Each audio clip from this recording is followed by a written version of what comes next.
Hello friends, welcome back to the English video lecture. વિદ્યાર્થી મિત્રો, અત્યાર સુધીના સ્ટાન્ડર્ડ 11 અને 12ના વિડીયો લેક્ચરમાં આપણે ફંક્શનનો ટોપિક શરૂ છે. બરાબર છે. હવે ધોરણ 11 અને 12 માટે ફંક્શનનો ટોપિક ખૂબ જ અગત્યનો છે. એટલા માટે એક એક ફંક્શન ઉપર ખાસ ભાર મૂકવા જેવો છે, સમજવા જેવો છે દરેક ફંક્શન્સ, અને આપણે ફંક્શનનો વિગતવાર અભ્યાસ કરતા જશું. અત્યાર સુધીના વિડીયો લેક્ચરમાં આપણે ફંક્શનના 4 જેટલા વિડીયો લેક્ચર લીધેલા છે. આજે ફંક્શન પાર્ટ 5 આપણે અભ્યાસ કરવાના છીએ. બરાબર છે. તો આજે આપણે પાંચમો જે ફંક્શનનો આપણો જે પાંચમો વિડીયો લેક્ચર છે તેમાં આપણે 12મું ફંક્શન પહોંચ્યા છીએ. બરાબર છે. અને એ ફંક્શનનું નામ છે રિપોર્ટિંગ. બરાબર છે. હવે આમ તો રિપોર્ટિંગ જે છે એ બરાબર છે, પછી સાથે બીજા શબ્દો પણ હોઈ શકે છે, જેમ કે રિપોર્ટિંગ ઇવેન્ટ હોઈ શકે છે. બરાબર છે. હવે રિપોર્ટિંગ એટલે આમ જોવા જઈએ તો જાણ કરવી થાય. બરાબર છે. રિપોર્ટિંગ એટલે શું થાય તો કે જાણ કરવી. બરાબર છે. તો જ્યારે કોઈ ઘટના કે બનાવની જાણ કરવાની હોય, જ્યારે કોઈ ઘટના કે બનાવની જાણ કરવાની હોય, બરાબર છે, ત્યારે આ ફંક્શનનો ઉપયોગ થાય છે. અથવા કોઈ બાબતની રજૂઆત કરવાની હોય ત્યારે આ ફંક્શનનો ઉપયોગ થાય છે. બરાબર છે. અને બે વ્યક્તિ વચ્ચેની વાતચીતને ત્રીજી વ્યક્તિ દ્વારા એ વાતચીતને રજૂ કરવાની હોય, બરાબર છે, ત્યારે પણ આ ફંક્શનનો ઉપયોગ થાય છે. બરાબર છે. એટલે કે પરોક્ષ રજૂઆત કરવાની હોય ત્યારે આ ફંક્શનનો ઉપયોગ થાય છે. બરાબર છે. કે કોઈ ઘટના કે બનાવની જાણ કરવાની હોય, કોઈ બાબતની રજૂઆત કરવાની હોય, કે પછી બે વ્યક્તિ વચ્ચેની વાતચીતને ત્રીજી વ્યક્તિ દ્વારા કહેવાની હોય, અથવા પરોક્ષ રજૂઆત કરવાની હોય. બરાબર છે. અથવા આપણે જેને રિપોર્ટેડ સ્પીચ કહીએ છીએ. બરાબર છે. અથવા જેને આપણે ઇનડાયરેક્ટ સ્પીચ કહીએ છીએ. બરાબર છે. અથવા ઇનડાયરેક્ટ નેરેશન. બરાબર છે. એ આ ફંક્શનમાં આવે છે. કારણ કે એક બાબત સમજવા જેવી છે. અહીંયા ફંક્શનનું નામ છે રિપોર્ટિંગ. રિપોર્ટિંગ એટલે શું થાય તો રિપોર્ટિંગ એટલે જાણ કરવી થાય. બરાબર છે. હવે રિપોર્ટિંગ ઇવેન્ટ હોય તો પણ ભલે, બરાબર છે, રિપોર્ટિંગ એક્શન હોય તો પણ ભલે, રિપોર્ટિંગ ફંક્શનનું નામ છે આપણું. બરાબર છે. હવે રિપોર્ટિંગ એટલે શું તો કોઈ ઘટના કે બનાવની જાણ કરવાની હોય, કોઈ બાબતની રજૂઆત કરવાની હોય, અથવા બે વ્યક્તિ વચ્ચેની વાતચીતને ત્રીજી વ્યક્તિ દ્વારા એ વાતચીતને કહેવાની હોય. બરાબર છે. અથવા પરોક્ષ રજૂઆત કરવાની હોય. વિદ્યાર્થી મિત્રો, જ્યારે પરોક્ષ રજૂઆત કરવાની હોય ત્યારે ગ્રામરમાં એક સરસ મજાનો ટોપિક છે જેને આપણે ડાયરેક્ટ ઇનડાયરેક્ટ સ્પીચના નામે ઓળખીએ છીએ. બરાબર છે. ને ઇંગ્લિશ ગ્રામર માટે direct indirect speech is a very important એવું પણ કહી શકાય, કારણ કે ખૂબ જ મહત્વનો ટોપિક છે. એ એક્ઝામ ઓરિએન્ટેડ પણ છે, અને સાથે એ જે ઇંગ્લિશ ગ્રામર જે છે એના માટે પણ ખૂબ અગત્યનો છે. તો એને આપણે રિપોર્ટેડ સ્પીચ પણ કહી શકીએ છીએ. Reported speech. બરાબર. અથવા એને આપણે ઇનડાયરેક્ટ સ્પીચ પણ કહી શકીએ છીએ, અથવા એને ઇનડાયરેક્ટ નેરેશન પણ કહેવામાં આવે છે. તો એક બાબત ખાસ મગજમાં બેસાડવાની છે કે જ્યારે આ ફંક્શન વિશે વાત થશે ત્યારે ઇનડાયરેક્ટ સ્પીચનો ઉપયોગ થશે. તો કહેવાનો મતલબ છે કે આ ફંક્શનને શીખવા માટે ઇનડાયરેક્ટ સ્પીચનો ઉપયોગ થાય છે. અને તમને કદાચ ખ્યાલ હશે કે આપણે જનરલ ઇંગ્લિશ ગ્રામરના જે 51 વિડીયો લેક્ચર લીધા છે તેમાં આપણે ડાયરેક્ટ ઇનડાયરેક્ટ સ્પીચના લગભગ આમ તો 6 થી 7 લેક્ચર એમાં આપણે લીધા છે. બરાબર છે. તો એ ડાયરેક્ટ ઇનડાયરેક્ટ સ્પીચના વિડીયો લેક્ચર જો તમે હજુ સુધી ન જોયા હોય તો તમે જોઈ શકો છો. બરાબર છે. અને ત્યારબાદ આ ફંક્શન તમને વધારે સમજાશે. અથવા આજે બને ત્યાં સુધી શોર્ટમાં આપણે અભ્યાસ કરવાનો પ્રયત્ન કરીશું કે આ જે રિપોર્ટિંગ નામનું જે ફંક્શન છે, બરાબર છે, એમાં કેવી રીતે ડાયરેક્ટ ઇનડાયરેક્ટ સ્પીચનો ઉપયોગ થાય છે. તો સૌથી પહેલાં આપણે જોઈએ કે આ જે રિપોર્ટિંગ જે ફંક્શન જે છે એમાં અગાઉ આપણે કીધું તેમ ડાયરેક્ટ ઇનડાયરેક્ટ સ્પીચનો ઉપયોગ થાય છે. તો ડાયરેક્ટ ઇનડાયરેક્ટ સ્પીચમાં કેટલા વાક્યો આવે છે. બરાબર છે. તો ડાયરેક્ટ ઇનડાયરેક્ટ સ્પીચમાં વિધાન વાક્યો આવે છે, જેને આપણે ઇંગ્લિશમાં એસર્ટિવ સેન્ટેન્સ કહીએ છીએ. બરાબર છે. ત્યારબાદ પ્રશ્નાર્થ વાક્યો આવે છે. બરાબર, એટલે કે ઇન્ટ્રોગેટિવ સેન્ટેન્સીસ.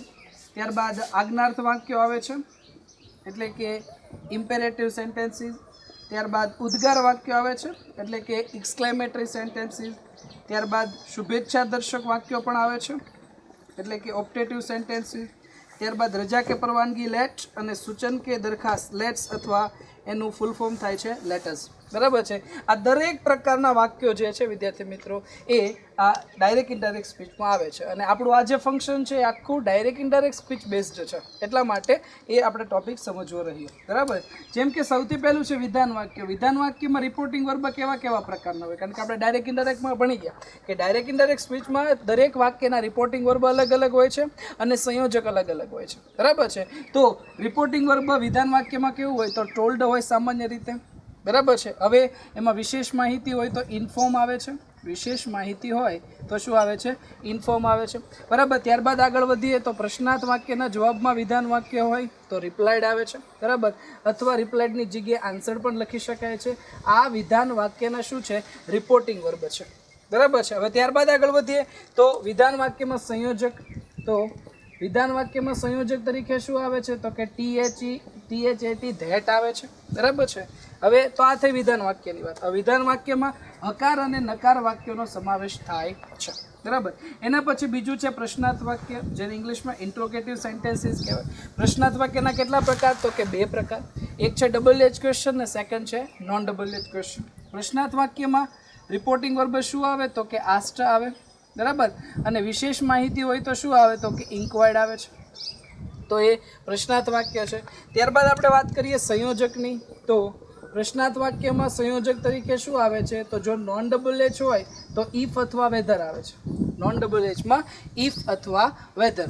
અને જો પ્રશ્નાર્થ ડબલ એચ વાક્ય હોય તો ડબલ એચ સંયોજક પોતે એમાં આવે છે. બરાબર છે. તો એ છે. ત્યારબાદ ત્રીજો વાક્ય પ્રકાર છે આજ્ઞાર્થ વાક્યો. આજ્ઞાર્થ વાક્ય એટલે કે ઇમ્પેરેટિવ સેન્ટેન્સીસ. આજ્ઞાર્થ વાક્યમાં શું છે કે જે વાક્યોની અંદર હુકમ, વિનંતી, સલાહ, સૂચન, ચેતવણી, દોરવણી, ધમકી વગેરે પ્રકારના જે વાક્યો હોય છે એ આજ્ઞાર્થ વાક્યો કહેવામાં આવે છે. આજ્ઞાર્થ વાક્યની ખાસિયત છે વિદ્યાર્થી મિત્રો, એ સાંભળનાર પુરુષને ઉદ્દેશને કહેવામાં આવે છે. જે સાંભળે છે એને લાગુ પડે છે. અને એ આજ્ઞાર્થ છે એમાં રિપોર્ટિંગ વર્બ મેં કીધું તેમ વાક્યના ભાવાર્થ પ્રમાણે અલગ અલગ આવે. જેમ કે વિનંતી હોય તો રિક્વેસ્ટેડ આવે, આજ્ઞા કે હુકમ હોય તો પછી ઓર્ડર્ડ આવે. બરાબર. સલાહ હોય તો એડવાઇઝડ આવે. અલગ અલગ પ્રકારના રિપોર્ટિંગ વર્બ આવે છે. ત્યારબાદ વાત કરીએ સંયોજકની. તો આજ્ઞાર્થમાં સંયોજક જો હકાર હોય હકાર તો ટુ આવે છે, અને નકાર હોય તો શું આવે છે? નોટ ટુ આવે છે. બરાબર. એક બાબત ખાસ મગજમાં બેસાડજો, આખું ફંક્શન જે છે એ ડાયરેક્ટ ઇનડાયરેક્ટ સ્પીચ જ છે. એટલે બરાબર છે. એટલે આ ફંક્શન ભણતા પહેલાં ડાયરેક્ટ ઇનડાયરેક્ટ સ્પીચનો અભ્યાસ કરવો જ પડશે. અત્યારે હું તમને રિવિઝન કરી દઉં છું, કારણ કે આપણે ડાયરેક્ટ ઇનડાયરેક્ટ સ્પીચના વિડીયો લેક્ચર્સ લઈ લીધા છે. જો તમે એ ન જોયા હોય તો પહેલાં એ જોઈ લો અને ત્યારબાદ આ ફંક્શન ઉપર આવો, જેથી કરીને તમને આ ફંક્શન વિગતવાર સમજાશે. અને સાથે સાથે ડાયરેક્ટ ઇનડાયરેક્ટ સ્પીચ ફંક્શન તો 12 માર્ક્સમાં પૂછાય એક્ઝામમાં 11-12માં, પણ ડાયરેક્ટ ઇનડાયરેક્ટ સ્પીચ અલગથી આપણને સ્પેશિયલી 4 માર્ક્સમાં પૂછાય છે. બરાબર. એટલે એ પણ અગત્યનું છે અને આ ફંક્શન પણ અગત્યના છે. તો એ છે. એના પછી જે વિદ્યાર્થી મિત્રો ઉદ્ગાર વાક્ય. ઉદ્ગાર વાક્ય શું છે કે જેને આપણે એક્સક્લેમેટરી સેન્ટેન્સીસ કહીએ છીએ. બરાબર. બોલનાર કર્તાની લાગણી, ફિલિંગ્સ, ઇમોશન્સને એક્સપ્રેસ કરે છે. હવે ઉદ્ગાર વાક્યમાં વિદ્યાર્થી મિત્રો એવું છે કે રિપોર્ટિંગ વર્બમાં એક વર્ડ ફરજિયાત કમ્પલસરી આવે અને એ છે એક્સક્લેમ્ડ વિથ. એક્સક્લેમ્ડ વિથ અને પછી ભાવ આવે. બરાબર છે. જેવો ભાવ, જેમ કે આનંદનો ભાવ હોય તો જોય આવે, આશ્ચર્ય કે નવાઈનો ભાવ હોય તો સરપ્રાઇઝ આવે. બરાબર છે. પછી પ્રશંસા કે વખાણનો ભાવ હોય તો પ્રેઝ આવે, એડમાયર આવે, એપ્રિસિએશન. અલગ અલગ ભાવ મુકાય છે. અને ત્યારબાદ સંયોજક તરીકે શું આવે છે તો કે ધેટ આવે છે. સંયોજક તરીકે ધેટ આવે છે. બરાબર. તો એ છે. એના પછી છે શુભેચ્છા દર્શક વાક્ય. બરાબર. જેમાં શુભેચ્છા, અભિનંદન, પ્રાર્થના, આશ્વાસન, દિલાસો આવે છે. શુભેચ્છા દર્શક વાક્યમાં રિપોર્ટિંગ વર્બ તરીકે શું આવે છે તો કે વિશ્ડ આવે છે. બરાબર. અને પ્રાર્થના, આશ્વાસન, દિલાસો હોય તો શું આવે છે તો કે પ્રેડ આવે છે. બરાબર છે. અને શુભેચ્છા દર્શક વાક્યમાં સંયોજક તરીકે ધેટ મુકાય છે. શું મુકાય છે? સંયોજક તરીકે ધેટ મુકાય છે. એના પછી છે જેને આપણે રજા કે પરવાનગીવાળા વાક્ય કહીએ છીએ, એટલે કે લેટવાળા વાક્ય. બરાબર છે. કોઈ પણ કાર્ય કરવા દેવા માટે લેટ આવે. જેમ કે લેટ મી ટીચ, મને ભણાવવા દો. લેટ મી લર્ન, મને શીખવા દો. લેટ મી પ્લે, મને રમવા દો. કોઈ પણ કાર્ય કરવા દેવા માટે લેટ આવે. બરાબર છે. હવે એમાં જો વિનંતીનો ભાવ હોય તો રિપોર્ટિંગ વર્બ તરીકે રિક્વેસ્ટેડ આવે, અને માંગણીનો ભાવ હોય તો આસ્ટ આવે છે. અને લેટવાળા વાક્યમાં સંયોજક તરીકે હકારમાં ટુ આવે છે અને નકારમાં નોટ ટુ આવે છે. તો એ છે. એના પછી છે છેલ્લો વાક્ય પ્રકાર જે છે લેટ્સ અને લેટસ. જો કે વિદ્યાર્થી મિત્રો આ લેટ અને લેટસ જે છે આ બંને અલગ નથી, આપણે આજ્ઞાત વાક્યમાંથી જ અલગ પાડેલા છે, બરાબર, પરંતુ આપણને સમજાય એટલા માટે આપણે એને અલગથી લખીએ છીએ. હવે લેટ્સ અથવા લેટસમાં કેવું છે, તો જો સૂચનનો ભાવ હોય તો સજેસ્ટેડ ટુ આવે, બરાબર છે, અને જો મનાવવાનો ભાવ હોય તો પ્રપોઝડ ટુ આવે છે. સૂચનનો ભાવ હોય તો સજેસ્ટેડ ટુ અને મનાવવાનો ભાવ હોય તો પ્રપોઝડ ટુ આવે છે. અને લેટ્સવાળા વાક્યમાં સંયોજક તરીકે ધેટ મૂકવામાં આવે છે. શું મૂકવામાં આવે છે? ધેટ મૂકવામાં આવે છે, બરાબર છે. હવે પછી બીજું વિદ્યાર્થી મિત્રો, આ જે ઉદ્ગાર વાક્ય જે છે એનું રૂપાંતર વિધાન વાક્યમાં થાય છે. શુભેચ્છા દર્શક વાક્યનું રૂપાંતર વિધાન વાક્યમાં થાય છે. પછી લેટ છે એ તો આજ્ઞાત વાક્ય જ રહે છે, કારણ કે ટુ અને નોટનું મૂકીએ છીએ, પણ લેટ્સ અને લેટસનું ધેટ આપણે સંયોજક મૂકીએ છીએ. જેમાં આપણે સંયોજક ધેટ મૂકીએ ને એ વાક્યનું રૂપાંતર વિધાન વાક્યમાં થઈ જાય. જેમ કે આ પ્રશ્નાર્થ વાક્ય છે, પ્રશ્નાર્થ વાક્ય, બરાબર, એમાં કેવું છે, તો ડાયરેક્ટ સ્પીચમાંથી ઇનડાયરેક્ટ સ્પીચમાં આવો તો કોઈ પણ પ્રકારના સિમ્બોલ્સ, નિશાની તમે ચિહ્નો કરી ન શકો. જેમ કે પ્રશ્નાર્થ વાક્યના અંતે પ્રશ્નાર્થ ચિહ્ન ઇનડાયરેક્ટ સ્પીચમાં નીકળી જાય છે, ઉદ્ગાર ચિહ્ન હોય તો એ પણ નીકળી જાય છે. એટલે કે પ્રશ્નાર્થ વાક્યનું રૂપાંતર વિધાન વાક્યમાં થાય છે, ઉદ્ગાર વાક્યનું રૂપાંતર વિધાન વાક્યમાં થાય છે. તો આ છે વિદ્યાર્થી મિત્રો આ દરેક પ્રકારના વાક્યો. હવે ડાયરેક્ટ ઇનડાયરેક્ટ સ્પીચમાં કેવું છે, તો આમ તો ડાયરેક્ટ સ્પીચનું વાક્ય હોય એને તમે ઇનડાયરેક્ટ સ્પીચમાં ફેરવો તો રિપોર્ટેડ સ્પીચની અંદર 3 ફેરફાર થાય છે અને 2 ફેરફાર થાય છે, બરાબર છે. 2 ફેરફાર ક્યાં? તો રિપોર્ટિંગ વર્બમાં ફેરફાર થાય છે, જે આપણે લખી દીધું. સંયોજકમાં ફેરફાર થાય, જે આપણે લખી દીધા. હવે રિપોર્ટેડ સ્પીચની અંદર 3 ફેરફાર થાય છે. સર્વનામમાં ફેરફાર થાય છે, કાળ પરિવર્તન થાય છે અને સમયસૂચક શબ્દોમાં ફેરફાર થાય છે. એક બાબત ખાસ મગજમાં બેસાડો, આજે અત્યારે જે હું ફંક્શન ભણાવી રહ્યો છું એ ફંક્શન ટોટલી ડાયરેક્ટ ઇનડાયરેક્ટ સ્પીચનું જ છે, બરાબર છે. એટલે જે આપણે ડાયરેક્ટ ઇનડાયરેક્ટ સ્પીચના અગાઉ વિડીયો લેક્ચર્સ લીધા છે એ તમે જોશો એટલે તમને વિગતવાર ખ્યાલ આવી જશે. કારણ કે અત્યારે આપણે ખાલી માત્ર આ ટોપિક જે ડાયરેક્ટ ઇનડાયરેક્ટ સ્પીચ છે આ ફંક્શનમાં આવે છે એટલા માટે આપણે આ ટોપિકનું રિવિઝન કરીએ છીએ, બરાબર. હવે ત્યારબાદ આપણે આગળ જોઈએ તો હવે હું તમને એક્ઝામ્પલ્સ લખાવું છું. હવે આજે આપણે દરેક વાક્ય પ્રકાર લખ્યા છે, બરાબર છે. હવે આપણે દરેક વાક્યોના એક્ઝામ્પલ્સ જોઈએ કે આ રિપોર્ટિંગમાં એક્ઝામ્પલ્સ કેવા પ્રકારના આવે છે.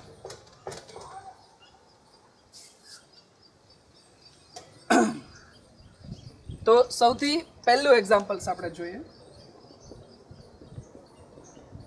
Rohit told Mohit that he had gone to the market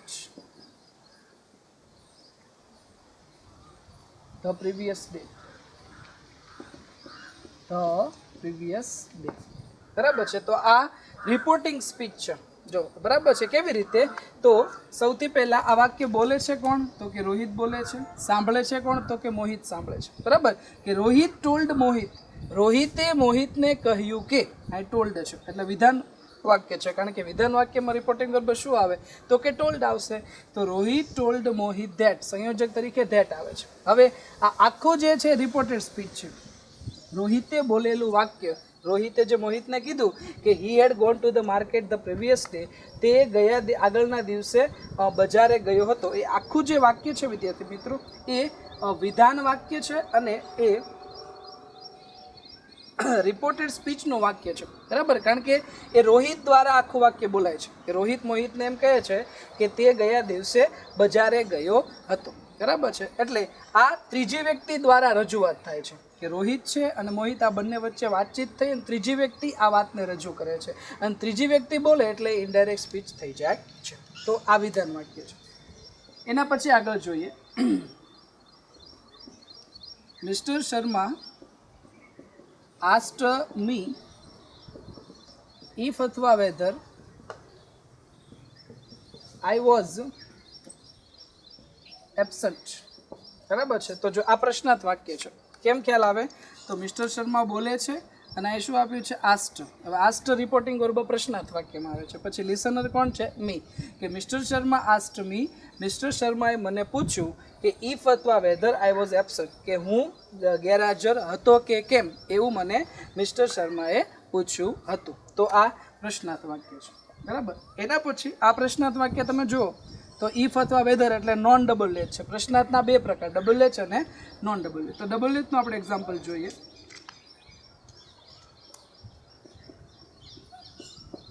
He asked me what he had lunch. બરાબર છે. તો he asked me, તેણે મને પૂછ્યું કે what he had lunch. બરાબર છે કે he asked me what I had lunch. કારણ કે મી છે એટલે આઈ થઈ જશે કે મેં ગઈકાલે શું શીખ્યું હતું એ તેણે મને પૂછ્યું. તો આસ્ટ છે પ્રશ્નાર્થ વાક્ય. બરાબર, તો એ છે. એના પછી આપણે જોઈએ I requested my mother to give me lunch. કે આઈ રિક્વેસ્ટેડ માય મધર, મેં મારી મમ્મીને વિનંતી કરી ટુ ગીવ મી લંચ, મને લંચ આપે એટલા માટે મેં વિનંતી કરી. તો એ રિક્વેસ્ટેડ છે. બરાબર, અને રિક્વેસ્ટેડ છે આજ્ઞાત વાક્યમાં આવે છે. બોલનાર છે આઈ, સાંભળે છે મધર, અને સંયોજક તરીકે આપણે ટુ મૂક્યું છે. તો એ છે. એના પછી આપણે જોઈએ કે હી exclaimed with praise to her that she had bought a nice watch. બરાબર છે. તો he exclaimed with praise to her, કે તેણે પ્રશંસા સાથે તેણીને વખાણ કરતા કહ્યું કે she had bought a nice watch, તેણીએ સુંદર ઘડિયાળ. બરાબર, she had bought a very nice watch, તેણીએ સુંદર ઘડિયાળ જે છે તે ખરીદી હતી. તો આ જે છે એ exclaimed with આપ્યું છે એટલે કેવું વાક્ય છે? તો કે એ આજ્ઞાર્થ વાક્ય છે. બરાબર છે. એના પછી આપણે જોઈએ a European thanked me very much. બરાબર છે કે યુરોપિયને મારો આભાર માન્યો. કે યુરોપિયન થેન્ક્ડ મી વેરી મચ. તો આ થેન્ક્ડ છે, થેન્ક્ડ. બરાબર છે, જે શુભેચ્છા દર્શક વાક્ય છે. તો આ રીતે વિદ્યાર્થી મિત્રો વિધાન વાક્ય, પ્રશ્નાર્થ વાક્ય, આજ્ઞાર્થ, શુભેચ્છા દર્શક વાક્ય, ઉદ્ગાર વાક્યો, દરેક પ્રકારના વાક્યો જે છે આ ફંક્શનમાં આવે છે. અને આપણા ફંક્શનનું નામ શું છે? તો કે રિપોર્ટિંગ છે. બરાબર, અને રિપોર્ટિંગ એટલે શું થાય? જાણ કરવી થાય. બરાબર છે. તો એ રિપોર્ટિંગ એટલે કે જાણ કરવા માટે આ જે ફંક્શન છે તેનો ઉપયોગ થાય છે. આપણે માત્ર એટલું યાદ રાખવાનું છે કે આના દરેક પ્રકારના વાક્ય છે એ ડાયરેક્ટ ઇનડાયરેક્ટ સ્પીચના વાક્ય એટલે કે ઇનડાયરેક્ટ સ્પીચના વાક્ય છે. બરાબર, અને ઇનડાયરેક્ટ સ્પીચમાં આવતા દરેક પ્રકારના વાક્યો એ આ ફંક્શનના વાક્યો છે. ઇનડાયરેક્ટ સ્પીચમાં આવતા રિપોર્ટિંગ વર્બ્સ અને સંયોજકો એ પણ આ જ ફંક્શનમાં આવે છે, એટલે એલિમેન્ટ્સ પણ આ જ બનશે. બરાબર છે. એટલે ઇન શોર્ટ આપણે એટલું યાદ રાખવાનું છે કે આ રિપોર્ટિંગ નામનું ફંક્શન જે છે એ આખું ઇનડાયરેક્ટ સ્પીચમાં આવે છે. તો એ જ. એના પછી વિદ્યાર્થી મિત્રો આપણે આગળ વધીએ તો 12મું ફંક્શન પૂરું કર્યા પછી હવે આપણે પહોંચ્યા છીએ ફંક્શન નંબર 13.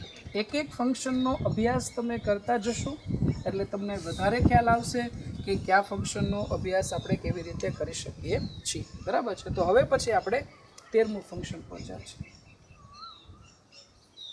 અને એ 13મું ફંક્શન છે વિદ્યાર્થી મિત્રો ડિસ્ક્રાઇબિંગ પર્સન. શું છે? Describing person. બરાબર છે. એમાં ડિસ્ક્રાઇબિંગ એટલે વર્ણન કરવું થાય અને પર્સન એટલે વ્યક્તિ. તો વ્યક્તિ વિશેનું વર્ણન,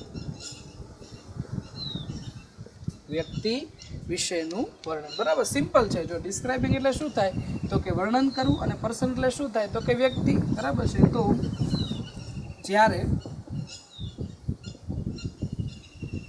વ્યક્તિ વિશેનું વર્ણન કરવાનું હોય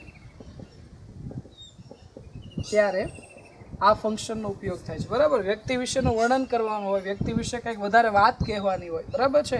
અથવા તો જ્યારે વ્યક્તિના શારીરિક લક્ષણો કે વિશેષતાઓનું વર્ણન કરવાનું હોય બરાબર છે, ત્યારે આ ફંક્શનનો ઉપયોગ થાય છે કે કોઈ વ્યક્તિની સારી જે બધી ક્વોલિટીઝ આવતી હોય, બરાબર છે, એના વિશેની વધારે આપણે વાત કરતા હોય, વ્યક્તિ વિશે વધારે વર્ણન કરતા હોય, વ્યક્તિ વિશે વધારે માહિતી આપતા હોય, ત્યારે આ ફંક્શનનો ઉપયોગ થાય છે. પહેલાં આપણે સિમ્પલ એક્ઝામ્પલ જોઈએ. ફોર એક્ઝામ્પલ તરીકે, Raveena is a nice and brilliant girl. એના પછી મોહિત હેઝ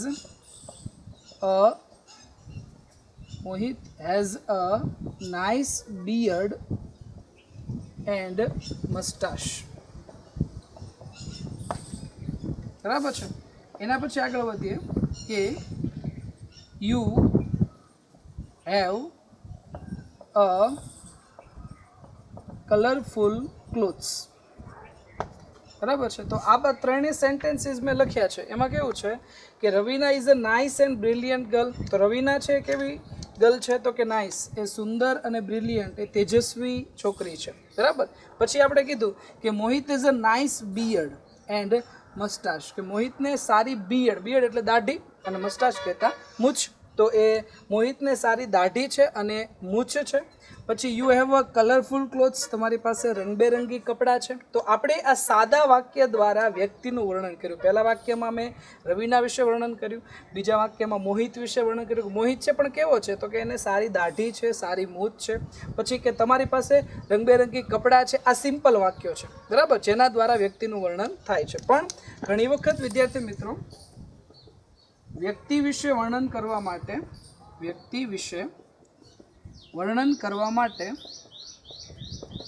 રિલેટિવ પ્રોનાઉન્સ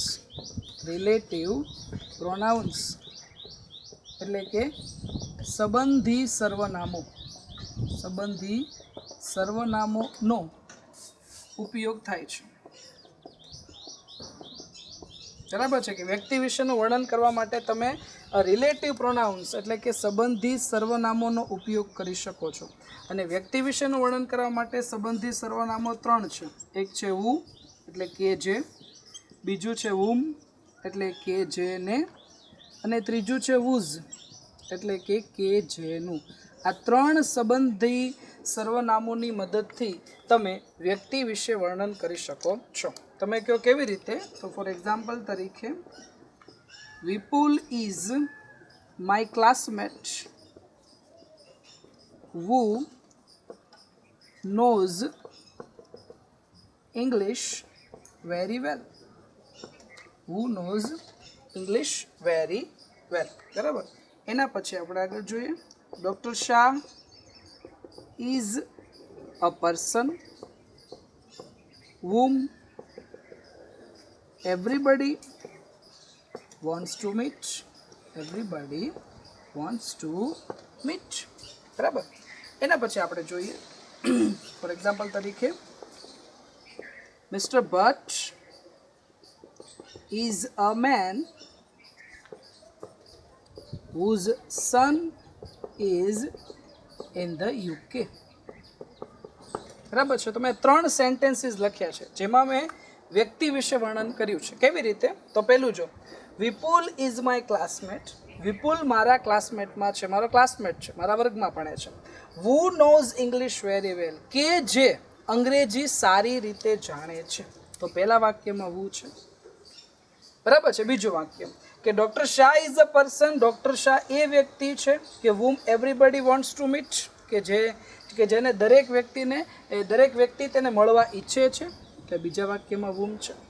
ત્યારબાદ mister Bhatt is a man. Mister Bhatt એ માણસ છે કે whose son is in the UK, કે જેનો દીકરો યુકેમાં છે. બરાબર છે. એટલે અહીંયા whose છે. તો પહેલા વાક્યમાં who, બીજા વાક્યમાં whom, ત્રીજા વાક્યમાં whose.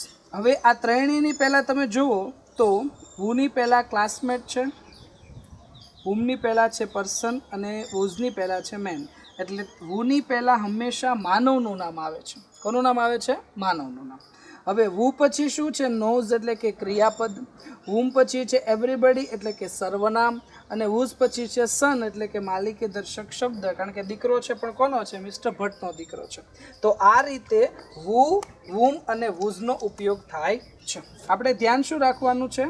તો વુની પહેલાં માનવનું નામ આવે છે, ત્યારબાદ ક્રિયાપદ કે પછી સહાયકારક ક્રિયાપદ આવે છે, બરાબર. એવી જ રીતે વુમ, તો વુમની પહેલાં માનવનું નામ આવે છે અને વુમ પછી સર્વનામ કે નામ આવે છે, અને વુઝની પહેલાં માનવનું નામ આવે છે અને વુઝની પછી માલિકી દર્શક શબ્દ આવે છે. માલિકી દર્શક શબ્દ, બરાબર છે. તો આ રીતે વિદ્યાર્થી મિત્રો આ સંબંધી સર્વનામ જે 3 છે, વુ પછી છે વુમ અને ત્રીજું છે વુઝ, આ 3 સંબંધી સર્વનામનો ઉપયોગ કરીને તમે વ્યક્તિ વિશેનું વર્ણન કરી શકો. જે આપણા ફંક્શનનું નામ છે ડિસ્ક્રાઇબિંગ પર્સન, એટલે કે વ્યક્તિ વિશેનું વર્ણન. સિમ્પલ વાક્યો દ્વારા થાય. મેં જે પહેલાં 3 વાક્યો લખ્યા એ સિમ્પલ છે, જેમાં મેં વુ, વુમ અને વુઝનો ઉપયોગ કર્યો નથી. પછીના 3 વાક્યો એવા લખ્યા છે જેમાં મેં વુ, વુમ, વુઝનો ઉપયોગ કર્યો છે. હવે આપણે ધ્યાન શું રાખવાનું છે? તો આ જે વુ, વુમ અને વુઝ રિલેટિવ પ્રોનાઉન્સ, જો કે આપણે વિડીયો લેક્ચર્સ અગાઉ લઈ ચૂક્યા છીએ, એ તમે જોઈ શકો છો. એમાં આપણે વાત કરેલી છે કે આ સંબંધી સર્વનામો જે છે એ 2 વાક્યને જોડવાનું કાર્ય કરે છે, સંયોજક તરીકે કાર્ય કરે છે, એટલે 2 વાક્યની વચ્ચે આવે છે. હવે ધ્યાન શું રાખવાનું? તો વુ હોય, વુમ હોય અને વુઝ એ વ્યક્તિ માટે વપરાય છે, એટલે ત્રણેયની પહેલાં માનવનું નામ આવે છે. વુ પહેલાં, વુમ પહેલાં અને વુઝ પહેલાં માનવનું નામ. વુ પછી ક્રિયાપદ કે સહાયકારક ક્રિયાપદ આવે છે, વુમ પછી સર્વનામ કે નામ આવે છે, અને વુઝ પછી માલિકી દર્શક શબ્દ જે છે, બરાબર છે, એ આવે છે. તો આ છે આપણું ફંક્શન વિદ્યાર્થી મિત્રો, જે છે ડિસ્ક્રાઇબિંગ અ પર્સન, બરાબર છે. એના પછી આપણે આગળ વધીએ તો એના પછીનું ફંક્શન અત્યારે આપણે જોયું એ છે ડિસ્ક્રાઇબિંગ પર્સન, એટલે કે વ્યક્તિ વિશેનું વર્ણન. અને હવે પછી આપણે જે જોશું એ છે ડિસ્ક્રાઇબિંગ થિંગ, બરાબર છે. ડિસ્ક્રાઇબિંગ થિંગ એટલે શું થાય? તો વસ્તુ વિશેનું વર્ણન થાય, બરાબર છે. 14મું ફંક્શન આપણે પહોંચ્યા છીએ અને એ છે ડિસ્ક્રાઇબિંગ થિંગ, બરાબર છે. ડિસ્ક્રાઇબિંગ થિંગ, અને ડિસ્ક્રાઇબિંગ એટલે વર્ણન કરવું થાય અને થિંગ એટલે વસ્તુ. તો વસ્તુ વિશેનું વર્ણન. તો જ્યારે વસ્તુ વિશેનું વર્ણન કરવાનું હોય ત્યારે આ ફંક્શનનો ઉપયોગ થાય છે, બરાબર. જ્યારે વસ્તુ વિશે આપણે વર્ણન કરીએ ત્યારે આ ફંક્શનનો ઉપયોગ થાય છે. અને વસ્તુ વિશેનું વર્ણન કરવા માટે વિચ વપરાય છે. શું વપરાય છે? વિચ. WHICH. વિચનો અર્થ શું થાય છે? કે જે. હવે આ વિચ કેવું છે વિદ્યાર્થી મિત્રો? તો એ પણ એક સંબંધી સર્વનામ જ છે, બરાબર. પણ આ સંબંધી સર્વનામ એવું છે કે જે વસ્તુ અને નિર્જીવ કે નાન્યતર જાતિ સાથે આવે છે. એટલે વિચની પહેલાં શું આવશે? વસ્તુ અથવા નિર્જીવ કે નાન્યતર જાતિનું નામ. વસ્તુનું નામ, નિર્જીવ વસ્તુનું નામ, નાન્યતર જાતિનું નામ આવશે. અને વિચ પછી આવશે ક્રિયાપદ કે પછી સહાયકારક ક્રિયાપદ, બરાબર. આ રીતે વિચનો ઉપયોગ થાય છે. એક્ઝામ્પલ જોઈએ કે Ramayana is a book. Ramayana is a book which gives us a spiritual knowledge.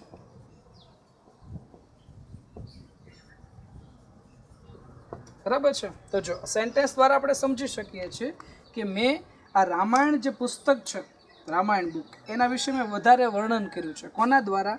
તો વિચની મદદથી મેં વર્ણન કર્યું છે. જો સેન્ટેન્સ જો રામાયણ ઇઝ અ બુક, કે રામાયણ એક એવું પુસ્તક છે, એવો એક એપિક છે, એવો ગ્રંથ છે કે વિચ કે જે ગિવ્સ અસ અ સ્પિરિચ્યુઅલ નોલેજ, બરાબર, કે જે આપણને સ્પિરિચ્યુઅલ નોલેજ આપે છે, એટલે કે આપણને આધ્યાત્મિક જ્ઞાન આપે છે, આધ્યાત્મિક નોલેજ આપે છે. તો અહીંયા મેં વિથની મદદથી રામાયણની બુક, રામાયણનું જે પુસ્તક છે એના વિશે મેં વધારે વર્ણન કર્યું છે. તો વિથની પહેલાં શું છે? બુક, એટલે વસ્તુનું નામ થયું.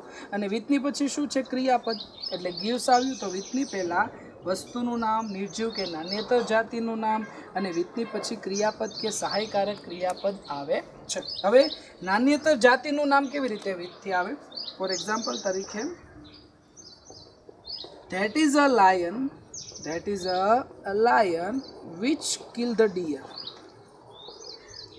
which killed the deer, કે that is a lion, પેલો એ સિંહ છે કે which killed the deer, કે જેણે હરણને મારી નાખ્યું હતું. તો અહીંયા આપણે જોઈએ તો વિથનો ઉપયોગ થયો છે, બરાબર. અને વિથની પહેલાં શું છે? લાયન. લાયન એટલે શું થાય? નિર્જીવ કે નાન્યતર જાતિનું નામ થાય, બરાબર. અને વિથની પછી શું છે? કિલ્ડ, એટલે કે ક્રિયાપદ કે સહાયકારક ક્રિયાપદ. તો આ રીતે વિદ્યાર્થી મિત્રો વિથની પહેલાં વસ્તુ, નિર્જીવ કે નાન્યતર જાતિનું નામ આવે છે, અને વિથની પછી આવે છે ક્રિયાપદ કે સહાયકારક ક્રિયાપદ, બરાબર. તો આ છે આપણું ફંક્શન ડિસ્ક્રાઇબિંગ થિંગ. તો વિદ્યાર્થી મિત્રો આજના વિડીયો લેક્ચરમાં આપણે 3 જેટલા ફંક્શન્સનો અભ્યાસ કર્યો, બરાબર છે. એમાં એક આપણે જોયું રિપોર્ટિંગ, એટલે કે જાણ કરવી, રજૂઆત કરવી, એ 12મું ફંક્શન. ત્યારબાદ 13મું ફંક્શન આપણે જોયું ડિસ્ક્રાઇબિંગ પર્સન, એટલે કે વ્યક્તિ વિશેનું વર્ણન. અને ત્યારબાદ આપણે 14મું ફંક્શન જોયું કે ડિસ્ક્રાઇબિંગ થિંગ, એટલે કે વસ્તુ વિશેનું વર્ણન. તો આજના વિડીયો લેક્ચરમાં આપણે 3 ફંક્શન્સનો અભ્યાસ કર્યો, અને હવે પછીના વિડીયો લેક્ચરમાં આપણે બાકીના ફંક્શન્સનો અભ્યાસ કરીશું. Thanks for watching.